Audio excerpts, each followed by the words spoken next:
Bom, nessa videoaula a gente vai aprender como é que resolve um sistema de equações diferenciais utilizando a função ODEINT, né? Então a gente tem aqui um sistema de equações. Eu não vou entrar em detalhe do que se trata, né? O que essa equação simula especificamente. Mas o objetivo aqui é a gente aprender a resolver mesmo as equações, sistema de equações diferenciais, tá? Então aqui, assim como na videoaula anterior, a gente importa as bibliotecas necessárias para a realização dessa tarefa, tá? E aqui a gente primeiro vai adicionar os parâmetros. Vou pegar os parâmetros aqui já prontos para esse exemplo, tá? Que eu vou referenciar aí do livro. Então, V é o volume do sistema e X é a fração mássica, né, de um componente específico, né? E esse processo, essencialmente, ele simula tanto o volume de um tanque como a concentração dele com duas correntes diferentes. Então, a gente atribui os valores aos parâmetros iniciais, tá? E aqui a gente define a EDO seguindo a mesma sequência, tá? Então a gente vai definir que a função EDO ela vai ter uma entrada y, né, que vai conter tanto v como x, e o vetor tempo. Sempre eu vou precisar, quando eu fizer uma resolução de equação diferencial simulando o sistema, né, dinamicamente, a derivada vai ser em relação ao tempo. Então a gente vai precisar desse vetor tempo sempre, tá? Dois pontos, enter. Aqui eu vou separar quem é v e quem é x do y, tá? Então v e x vai ser igual a y. Vou colocar as duas equações diferenciais, né? A primeira equação diferencial, só vou copiar o que está ali em cima, né? Em relação a dv dt. E também em relação a dx dt, só vou copiar o que está ali em cima também. Definir quem são as minhas duas equações diferenciais. Se eu tivesse mais, eu ia colocar quantas forem necessárias aí para simular o sistema, certo? Então agora eu vou dar um return. Diferente de antes, agora eu tenho duas equações diferenciais para retornar o valor delas calculado, então eu vou colocar as duas separadas por vírgula e dentro de colchetes. Definida a minha função, tá? Eu vou fazer agora as condições iniciais. Eu preciso de uma condição inicial para cada variável do meu termo diferencial. Então eu preciso de um v inicial. Vou dizer que v0 é igual a 0, né? E x0, ou melhor, v0 é igual a 2 e x0 é igual a 0. O intervalo de tempo, eu preciso gerar um vetor tempo, então é t igual a np.linespace, tempo inicial, tempo final e número de pontos. E, finalmente, chamar a função ODEINT, seguindo a ordem, né? Primeiro o nome da função ODE, que eu defini aqui em cima, só esse nome aqui. Depois, na ordem, eu coloco os termos iniciais. Como são dois, eu preciso colocar entre colchetes, na ordem, o v e o x. Essa ordem aqui, prestem atenção que tem que ser essa mesma ordem aqui, tá? Ele vai ler como? Ele vai ler que y é igual a isso daqui, tá? No caso seria v0 e y0 na primeira iteração, né? Então ele vai ler na ordem, né?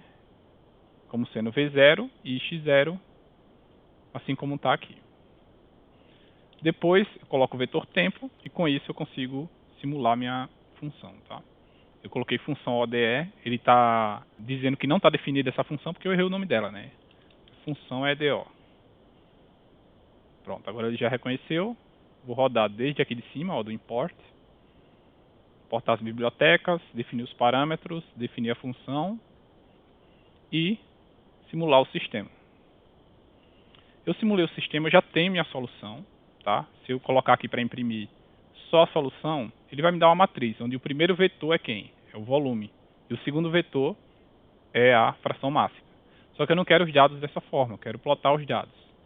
Então eu vou plotar o gráfico aqui. Se eu plotar do jeito que está, ele vai plotar os dois gráficos de uma vez só. Vamos colocar aqui só para vocês verem. plt.plot, primeiro eixo x dessa vez, e depois os dados, solução.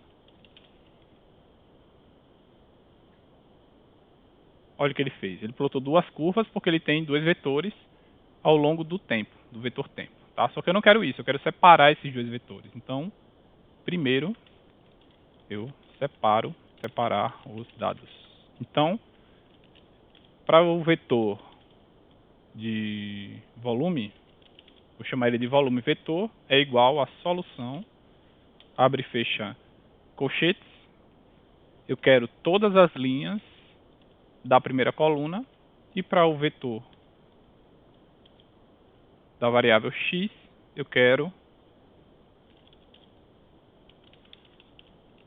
todas as linhas, dois pontos, da segunda coluna. Lembrando que o Python reconhece 0 como o primeiro índice e 1 como o segundo, tá? Separei os dados, agora eu posso plotar simplesmente só o v vetor nessa linha, né? E na linha seguinte, que eu vou adicionar aqui, uma linha de código, vou copiar isso aqui, em vez de v vetor, eu ploto o x vetor. Com isso a gente tem a nossa resolução dessa equação, tá? Aqui no código eu coloquei um exercício para a gente aumentar o tempo de simulação para 20 e fazer uma alteração em x1. Então vamos fazer por partes, né? Primeiro vamos aumentar o tempo de simulação. Onde é que a gente define o tempo de simulação? A gente define no intervalo de tempo aqui, na hora que a gente gera o vetor tempo. Então a gente só altera esse valor do meio aqui, roda novamente para atualizar e eu simulo novamente os dois gráficos, tá? Eu ploto novamente os dois gráficos, agora ele está simulando até o tempo 20.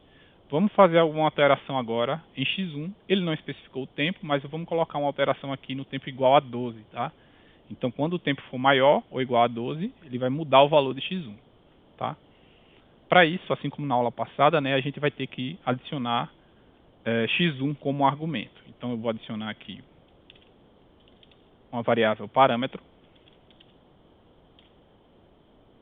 Aqui eu vou dizer que x1 é igual a parâmetro. E aqui eu vou adicionar mais um argumento, arg, abre e fecha parênteses, e vou dizer que é x, vírgula. Por que x1? Porque eu só tenho um parâmetro no momento. Daí eu rodo essa parte aqui, eu tirei os espaços aqui porque ele não entendeu, né? Se colocar dessa forma aqui ele não vai entender, então eu tenho que apagar esse espaço aqui e deixar dessa forma aqui, tá? Rodei novamente essa simulação, rodei o gráfico. Ele agora entendeu, né, que existe esse argumento, e para alterar esse argumento quando o tempo é maior ou igual a 12, eu vou colocar um if aqui embaixo, tá? Então, antes da derivada. Então, se o tempo for maior ou igual a 12, dois pontos, enter, x1 vai ter o seu novo valor. Antes ele estava 0.4, vamos diminuir ele para 0.2. Então, se o tempo for maior que 12, ou igual a 12, x1 vai ser igual a 0.2. Vamos ver se essa alteração é aplicada. A gente tem que rodar novamente a função para ela atualizar, rodar a simulação e atualizar os gráficos. A concentração não tem efeito no volume, mas ela tem efeito na concentração de saída. Então, o processo simulou normalmente até determinado ponto, né? Quando chegou no tempo igual a 12, ele fez a alteração que a gente pediu.